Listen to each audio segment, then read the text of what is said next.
and welcome to this lecture video on inheritance and the concept of inheritance and what that means. This video has several pauses in it. I did initially do a version which I've just stopped where I broke it down, and perhaps I'll do the same thing here, but I think I'd much rather you just pause the video, made a note of how far you were, and then continued, because they're all related concepts, and I will try to be as efficient as I can. What we're going to look at is the way that you can write a class, and for the sake of argument, I'm going to call this a superclass, and then you can extend that class through things called subclasses. And the word is extends. So what that means is that you can design a class with a member variable, get set, constructors, and everything inside here, and it looks after itself quite happily. There are variations, which we won't go into, called abstract classes, but we won't worry about those just here at this particular moment. Okay, so we've got a superclass, which is a class. This has been, you've been creating objects out of this superclass for ages, doing all kinds of useful stuff, etc. But you find later on you want to actually add some more data to manage connected to this original data. So you design another private member variable, constructors, get sets, and you link it back upwards using the extends keyword to the superclass. That means that I can carry on working with that one and do all the stuff that it contains, its get set, etc., and its single member variable, or I can work with this one down here, which has its own member variable, right? And it also has a member variable up in the superclass. And so it has two member variables, but I only see one inside here because everything else is linked back to this superclass. Okay, so initially that might strike you as quite complex and difficult to understand, so bear with me, and what we're going to do is code this. So let's work out how that would look, and I'm going to call these classes superclass, subclass, so you can see the translation of these concepts into code. This is going to have an integer in the superclass, and this is going to have a string. So the integer has a member variable called value and get sets and constructor. This has a member variable called string, which is name. Okay, so this doesn't exist. This superclass can work on its own, create objects from it, no problem. This subclass, the class that hangs off the superclass or extends it, always requires the functionality and the structure of the stuff inside here to be available to it here. Okay, so the subclass is hooked or wired back to the superclass. So let's code it and let's have a look, and we'll stick to these names just for the sake of explanation. So I'm going to create a superclass. I'm going to literally, for sake of this video and concepts, call it superclass. I'm going to give it a private member variable, which is an integer, and it's going to hold something called value. Then I'm going to right click it and generate a constructor from the int. I'm going to generate the get and set methods as well. Okay, this is a huge advantage to there we go. So now in a fraction of time, with one single member variable specified, the data, if you like, it's got a constructor which will initialize it, and a get and a set will change it. In order to see what's inside it, let's also use the generator to create a toString method and make a slight modification. It's going to display that content. So let's say superclass, and that's the value it's going to have in it. So that is the class built. Right, we're only 4 minutes into this video. It took almost seconds to do. Stop the video, build it, but once you're happy with that, continue and create a test class or a console. Let's call it console test. Okay, if I can spell that would probably help. Right, console test. Right, and in the console test class, I am going to create a public main method, a public static void main string 2 square brackets args, close that, open that bracket and do that. Right, this is my entry point into my application. When I run this project, it will always start with this main and off it will go. Notice that the running signs on the side here. If you go to superclass, there aren't any because it has no public static, because it's a server code. It's code that's serving a purpose. It isn't. It's in the back office, if you like. It's at the back end. This is the front end. My console test. So the very first thing we want to do is create an object from the superclass. We'll call it SPCLSS superclass. That'll do. Okay. Short for superclass, SPCL. Will probably do the trick. We don't want too many letters. I'm going to create a new one of those, superclass, and the constructor needs a number. So I'm going to put the number 34 in. Notice that IntelliJ helps me by telling me the value I'm doing. Let's run the toString method. And just by using, if you notice how I'm typing it, I'm just selecting, and then I'm going to type in SPCL, that's my object, and I'm going to say toString. So that'll do for a start. Let's run it and let's have a look. And what we expect down here, this is from the previous example, is 34, and that's the name of the class, superclass 34. Now what I can do is I can also change that value with a set. So I've got a set value, and if I change it to 23 and then I rerun this line of code, I mean, I can speed my coding up very simply by just creating down here a public static void out method, pass it a string, right, and then all you do inside here is grab your system out print line statement, pass it into here, and grab that. Bear with me a second. And then instead of writing system out print line, I just write out, save me a bit of typing, and I pass it my data. Right, let's do the same thing down here, out, and then actually it's just a replication of that same line. Right, so the idea is that I create the object, 34, I output it, I then change it to 23, output it. Let's run it. Let's have a look how it appears down here. So we come down to our console window, there we go, 34, 23. Elementary stuff, hopefully fairly straightforward.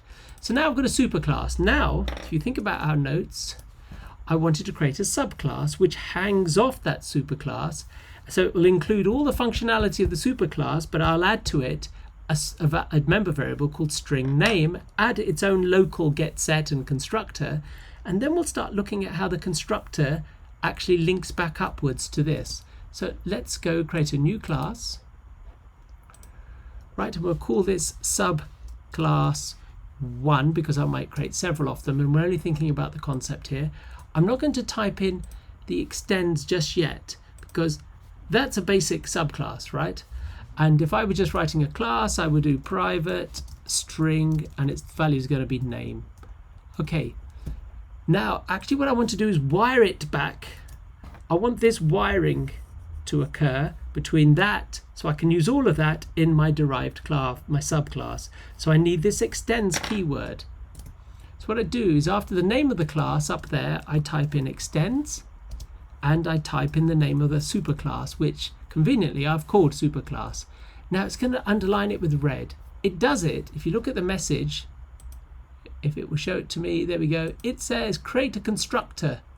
We don't have a constructor because we can't extend the class unless we have a constructor, right? What it's saying is we can't just simply extend it. We need in here a constructor that actually when you pass it all the values, and they're including these values from the superclass, it will set the string name here, but then it will set this one up here using a keyword. Let's have a look at that. So let's use the generate code constructor. We only seem to have the name string, so that your question might be, hang on, if I've got access to the superclass, why is it invisible? Well, watch what happens here. It's done it anyway. It's added an integer value which relates to the superclass, and it passes it up to the superclass. That word there, lowercase super, in this constructor means the superclass constructor. So basically what it does is, oops, I didn't need to go there. What it does is you pass it two values and it's as if all the code in the superclass is hidden away, but it's inside the subclass. And this is the way that it gets to the hidden part, the superclass stuff, right? Let's create some gets and sets as we did before, so we can just play with this. So we go generate, let's go getter and setter, specified name and string. Here, I only need to specify the local variables because if I come down up to my superclass, these are public methods. So I should be able to get access to them. So we're going to look at this idea of public in a second, but let's test it. In this first test I took the superclass and I did stuff with it. Okay, but now I'm going to comment all of that out. Well, no, what I'll do is I'll leave it there. And then let's do it with a subclass. So we go subclass 1, and we'll call it SB1. Create a new subclass, and it's asking for two values, an integer value and a string. So let's say the integer value is 56 and the string is Bob. Okay, close that. So now I have written the constructor for the subclass. Notice I passed it two values because in the subclass it receives two values and passes one to the superclass. Okay, so that in theory should work. Now, how can I test it works? Well, here's an interesting thing. If I go to my subclass, let's add a toString method, right? First of all, let's go to the generate and see what happens if I try to add a toString. Grab the string, and what it does is it simply allows me to turn the name from this local variable into a string and returns that. But actually what I want to do is I want to display what's in my superclass. So I need to have access to my superclass string, toString method. So what I can do is I can say this, not just return the subclass, but return the superclass toString method. Oops, it's kind of accidentally wiped out some of my code. I don't want it to do that. Let's just shift that down. There we go. Super dot. So I'm going to call the toString method, add a plus sign, and probably a good idea to put a carriage return in there. So let's just do \n. Okay, so what it's doing is this toString method I've amended, so the superclass will also call its toString method, and then it will display everything. Right. Let's see if that's thrown and it overrides a method. Okay, that's fine. Let's go to the console test. We've created our subclass in our test. So let's, using my rather convenient out function, SB1, and let's call its. So in my subclass, I'm calling this toString method. Let's see what happens. And what we'll do is we will just comment all this stuff out. Okay, bear with me a second. Where's my comment? Where's my comment? So I'm going to do comment with block comment, so it's easy to put back in. Okay, just tab it across. I prefer it to be a little bit neater so it's easy to delete them. Okay, so in this test I'm just creating a subclass, passing it two values, and I'm outputting. So let's run the console test window and see what happens. Right, it's building it, no errors. There we go. It called the toString method from the superclass and the subclass Bob. And it did it simply by me doing that two values being passed into the subclass. So it's got access now to the superclass, to the class which stores the integer. And with a slight change in the toString method, I very cleverly can access it and see what's inside it. So let's have a look at what else we can do. Let's see how we can change the integer value, right? The value. So we hit that. We've got a get value, we've got a set value, and somewhere down here, what else do we have? We should have a get and a set name. Did I create that? I don't think I created. Bear with me a second. Let's come back here. Let's comment that out. I don't think I created the get set methods. No, yes, I did. Yes, public string, get name, set name. So I should be able to access those. First of all, where are they? Let's have a quick look. Get. There we go. So I can access the name, or I can access the value, right? That's useful. Or more importantly, I can change the value, which is in the superclass. Let's change it to 567, right? And then let's display what happens after I do that. Let's run the code again and go back up here. Oops, I don't know what I did then. You can come over here and you can just run it from the top left-hand corner. It's building, and let's see what it does. There we go. So the initial values when I use the constructor, if I come to the test, it's easy to see, were 56 and Bob. I changed the number by calling the set value to 567. Name Bob stays the same. So I'm going to pause there because otherwise this video will be way too long, but the concept here is really, really quite powerful.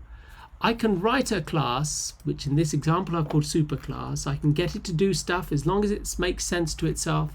Then I can hang another class off it using the extends, and I literally get access to the superclass. It's as if I've done this. Instead of the extend, it's as if I've got the superclass and copied and pasted all that code into the subclass and hidden it from view. It's an incredibly powerful mechanism, and this extends is what we call, let's wrap up here, this is what we call inheritance. This subclass inherits everything from the superclass. The example I provided in this video is simple, and so as you work through the exercises, you'll find the examples look a lot more complicated, but they are conceptually on the same level. Okay, you have a bunch of stuff here, you extend it to something here, and then whenever you need, you have this backward link through the word extends, because all of this is somehow magically hidden inside your subclass. Okay, so let's stop there. That's a good conceptual starting point.